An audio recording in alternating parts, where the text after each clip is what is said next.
Welcome to the Customer Magnet Show, which is all about helping you get the customers you want and keep them coming back for more.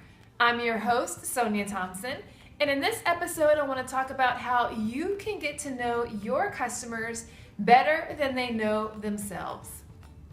But before we dive in, I want to let you know that I prepared a worksheet for you to help you capture the relevant information you need about your customers so you're able to serve them like none other. You can find it at trybizschool.com/mileinshoes. In another episode, we talked about the importance of defining your ideal customer. Now, you could start this process by writing down everything that you think you know about who this person is. That would definitely be a step in the right direction. But a better way to go about doing this would be to get out of your head and base your profile upon what you know about real people. That, my friend, means that you've got to do some research. You've got to spend some time observing your ideal customers, what they say about whenever they're talking about their problem, what they actually do, because sometimes that's different from what they say, as well as look for the clues that give you insights into why they do what they do. You've also got to pay attention to how they express their dreams, their desires, their fears, and frustrations. And once you take all this information, you can package it all up into a very detailed and robust profile that will help you to decide which content and what types of content to produce to attract them to you, as well as what products and services to build that will help them solve their problem like none other, as well as to create an experience for them that will make them love you and won't want to look at anybody else to help them solve their problem. So this profile is the foundation of lots of other good things to follow.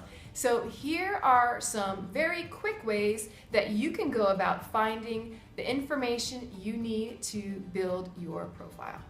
First up are blog and forum comments. Now check out what people are saying at the end of blog posts that your ideal customers read. Now, if an article moved them enough to warrant a comment, then you'll definitely be able to find lots of really great information there about what's top of mind for them, what they're thinking about, and even some of their specific challenges that they have.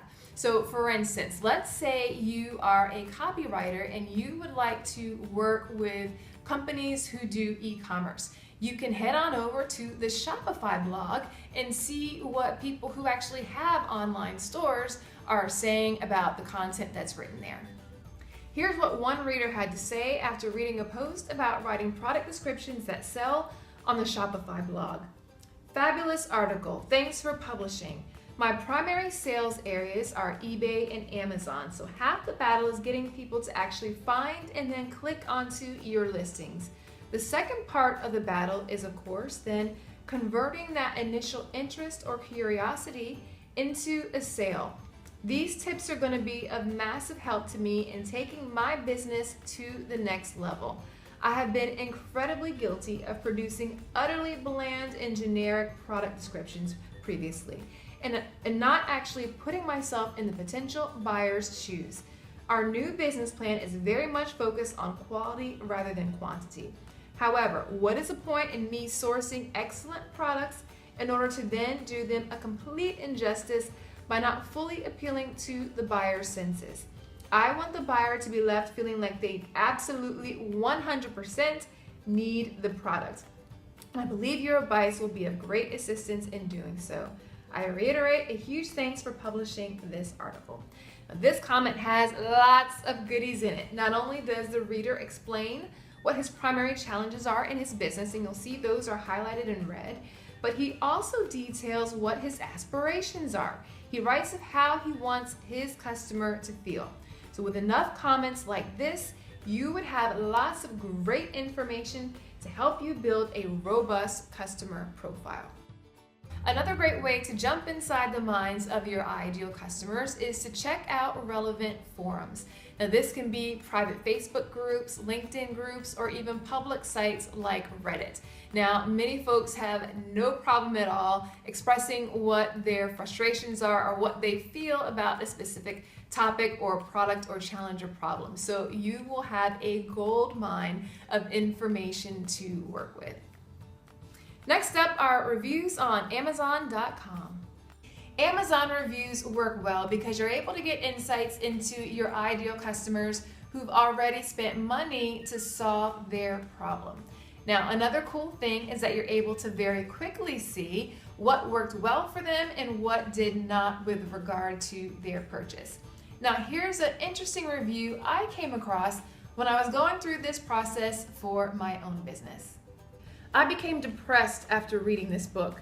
I think of it now as dreams come true for everyone else except you. Or here's some business magic. Don't you wish you could do this too? One of my key takeaways from this was that it's important to make success feel accessible and attainable for my ideal clients. They need to feel empowered enough with all the information I provide to feel they can make the dreams for their business a reality. Next up are one-on-one interviews. Now, in this online world that we live in, it can be so easy to forget that a great source of information is by simply having a conversation. Talk to your customers. Talk to the people who have the problem that your business solves. And whenever I say talk, I really mean listen.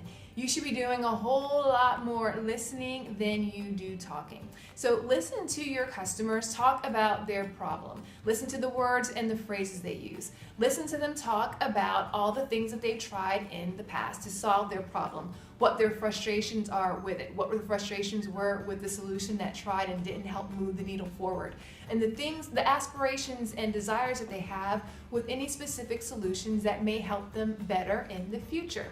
So go have a conversation or 2 or 10 and then write down everything that you learned from these discussions. And if you're going to do more formal interviews, make sure you have a predetermined set of questions so you can get all the juicy stuff. Surveys! Surveys are a rich source of information for you, and they enable you to capture the data that you need on a larger scale much more efficiently. Now, your surveys can be as long or as short as you like, and you can administer as frequently or as little as you like, but be sure to incorporate some open-ended questions so your respondents are able to fully express what's going on with them. So there you have it, 4 quick ways for you to get the insights and the data that you need to craft your ideal customer profile for your business's soulmate. Now remember, I've got that worksheet for you that will help you walk through each of these methods to get the information you need about your ideal customers. You can find it over at trybizschool.com/mileinshoes. Now, if you like this video, I would love it and would so appreciate it if you would give it a like and then subscribe to the channel so you can get more information on how to get the customers you want and keep them coming back for more.